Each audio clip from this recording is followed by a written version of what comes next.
ঘুমাবে না? আসো।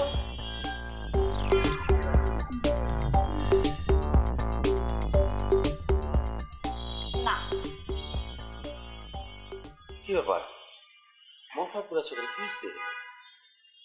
সব কথা কি বলতে হয়?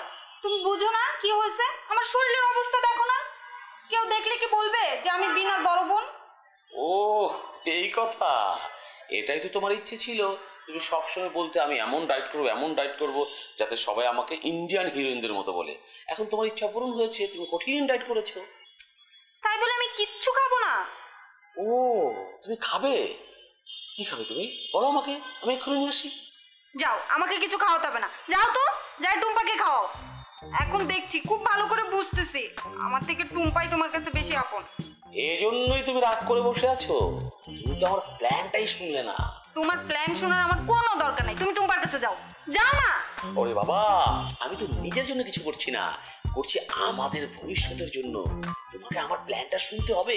আচ্ছা ঠিক আছে, বলো। একমাত্র ওয়ালটন এসি দিচ্ছে 1 বছরের রিপ্লেসমেন্ট গ্যারান্টি।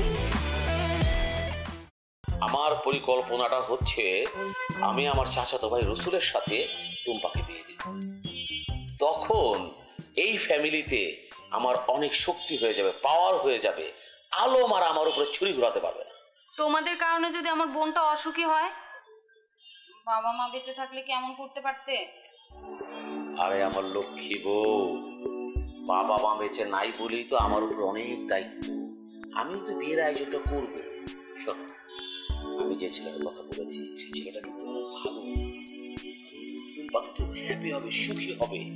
খালি কাজটা হতে দাও, এরপর তুমি যা চাবে তাই হবে। বিয়েটাকে করাতে দাও। কিন্তু আমার মনে হয় তুমি আলমের সাথে টেক্কা দিয়ে পারবা না। ও যে ধুরন্ধর, যে চালাক।